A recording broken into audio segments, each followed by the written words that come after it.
Today we're going to take a look at Snyk. Snyk is a service and set of products that can help developers understand and fix security problems found in the dependencies within their projects. Now, modern software projects are created using many open source dependencies, and these dependencies are not a single layer deep. They have dependencies of their own, the dependency tree. So keeping an eye on any security issues is onerous, and it keeps you from your main role of cutting code and creating products that people want to use. So Snyk integrates into many areas of your DevOps pipeline and enables you to keep working and being able to trust that you've not introduced any new vulnerabilities or that any vulnerabilities found will be flagged at the earliest stage. It also provides a path ready for you to remedy those issues in a very easy and integrated way. Now, there's many languages you can use it with: Java, PHP, Python, Ruby, Scala, Go, .NET, Objective-C, and JavaScript. And it works with a lot of different package managers. So the Go package manager, Composer, Gradle, Maven, pip, RubyGems, npm, Yarn, NuGet, and CocoaPods. But what we'll do, we'll just start with a very simple Node.js project, and we'll go through at some of the ways Snyk can help you identify any dependencies that have vulnerabilities. So let's go ahead and create a new project and then use Snyk to test its dependencies. We'll make a new directory.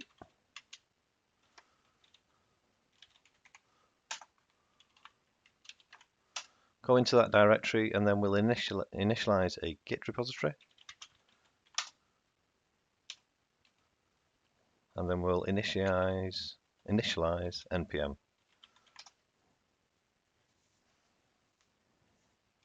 Don't need to fill any of these in really, it's just a test.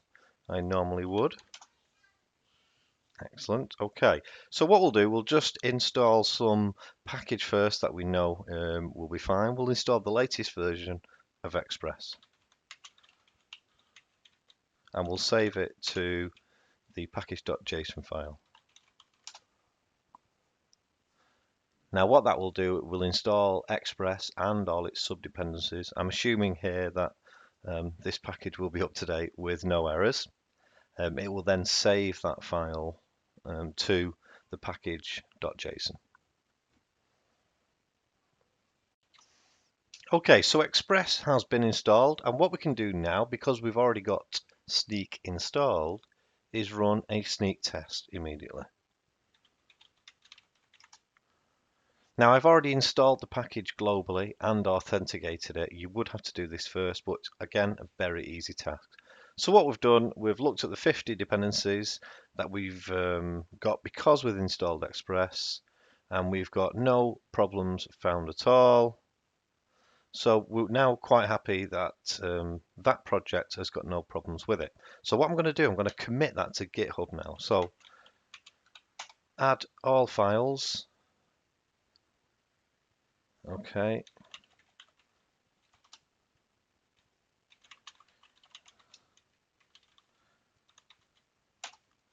And then over on GitHub, I'll create a new project and I will push that up to it. So here's GitHub. I'll start a new project.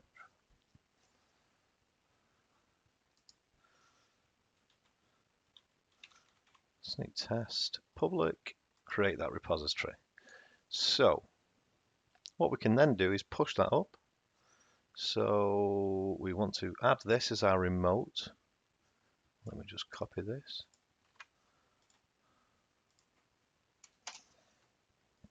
And then we're going to push that up. What that does, it will push all our files that are there. Normally I would add git ignore to the node modules so that we don't have to upload the node modules and we can just install them using a build task. I'm not going to bother at this stage as it will just be a test package and will be removed after the test. Okay, so that's there now. Let's go back to GitHub and make sure that we've got our first commit.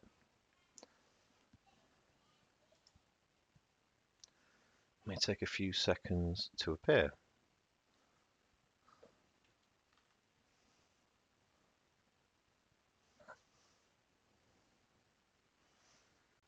Okay, so that's done now. We've uploaded our branch with no vulnerabilities found to GitHub. What we're going to do now is we're going to introduce a branch with some vulnerabilities. So let's go back to the Snyk homepage and have a look at the vulnerability database. And here you can see you can search or you can filter by all the different package managers. So we're going to go to npm and we're going to have a look at some of those vulnerabilities that we can introduce. Okay, so here's a useful one. It was patched uh, yesterday.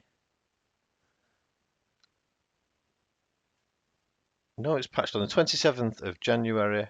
So what we'll do, we'll introduce into the package URL parse, but an older version to 1.4.5. So let's go back to here.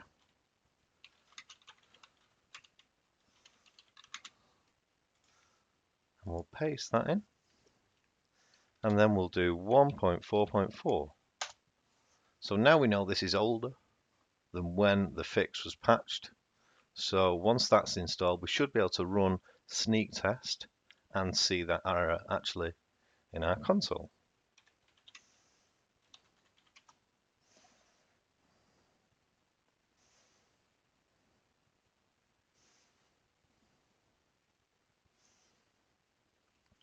Excellent. So we've seen we've got one vulnerability. It told us how we can fix it straight away by upgrading from 1.4.4 to 1.4.5.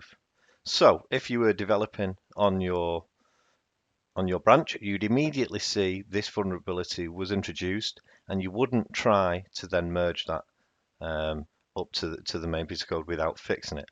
Actually, what we're going to do now though is try and upload that to the main branch and see what happens.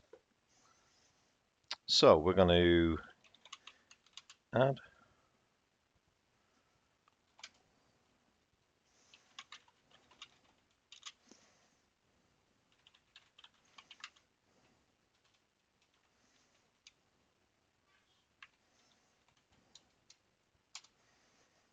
Okay, so then we're going to push origin to master, and we'll give this branch a name. We'll call it vuln. So now what we've got is a new branch being pushed up called vuln, and we can go once that's done and then have a look and create a pull request for that and see what Snyk does to inform us that there is a problem with that branch. But before we do that, what we'll do is we'll add this project to Snyk so that it has the credentials to then go and monitor that project up on GitHub. So here we can see I've already got some projects added to the watch list, two of my GitHub projects and one of my AWS Lambdas. But what I'll do, I'll go and add a project now, let it know that I want to add a project that's on GitHub. Now this is already authenticated to look at my GitHub account. So very quickly I'm going to choose the new repository and then I'm going to go and add it. So now we know it's looking at that project. So any pull request or additions to that project, Snyk will automatically start having a look. So now we'll go over to look at the base master, compare it with vuln, and what we'll do, we'll create a new pull request based off that. Now, because Snyk's looking at this project, it will then monitor what's going to happen. And you can see straight away it started to do some tests, and some of the tests were not successful. So again, I've got a chance to stop that pull request getting in to my project. Again, we're going to ignore that and we're going to actually merge that pull request in. So now we've actually introduced that vulnerability into our main branch. Now, if we go back to the Snyk project, what we can actually do now is we'll reload this, we'll see our new project appearing. Okay, and we can see we've got one vulnerability. And what we can do is we can go and have a look at that report. So this will tell us again that same kind of information, how we can fix it, what the problem was. But what we can also do is create a way to go and fix that. It can try and fix it for us as well. So if we go to the dashboard, we can see that we've got some things we can do to try and fix it. It can automatically create a pull request, which will fix the problem in this project. So we'll go and do that. And then back over on GitHub, we'll see that remediation step and can go and action it. So here we go. It's even wrote us a nice commit message letting us know what the problems were and why it's been fixed. And then we can go and merge that in.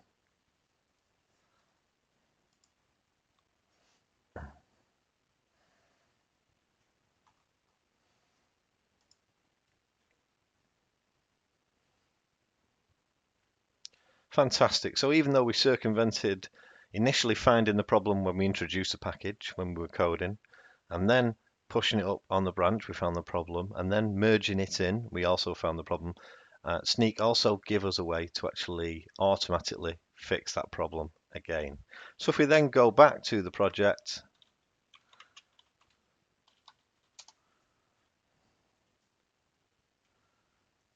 we'll have the latest version of that project now fixed.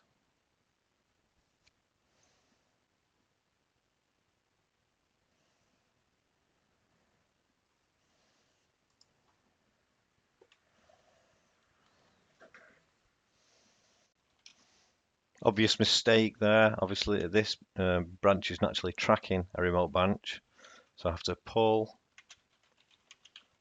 from a certain branch. Now, if we have a look at the Git, we'll be able to see that we've got the latest merge request in from that Snyk fix, and all vulnerabilities in that package are now fixed. So here we've seen an example of how when you're coding, you can look for vulnerabilities and prevent them actually entering your code in the first place. Along with that kind of help, Snyk also introduces automated measures into your containers and your CI builds to make sure that no vulnerabilities actually make it to live. So it may be that for a testing branch, you're quite happy having an older version of a package, just so you know that you can do your tests in that branch. But when it does get to the CI build, that will actually stop the build and prevent anything with vulnerabilities being released. It's kind of when you're developing, you can use it as an advisory tool, but when you're releasing live software, you can use this tool to actually prevent vulnerabilities from going live. Now, as well as using the common databases, such as the common vulnerabilities and common weakness databases, the Snyk team are actively involved in searching and finding vulnerabilities and responsibly disclosing them to the main databases when they are found. So as well as getting these databases, you also get some quite very up-to-date bugs just found by the Snyk team as well. Overall, a great tool, very easy to use. It took me a matter of minutes to get up and running. Just sign up for the free demo to start with, and let the package manager actually search for all your packages and see if you've got any vulnerabilities in your live code. You can then use the extensive reports to go through and see how to remediate them problems. If it saves you a lot of time and saves you a lot of security concerns, the tool is certainly worth it in your development or DevOps workflow. Okay, thanks a lot.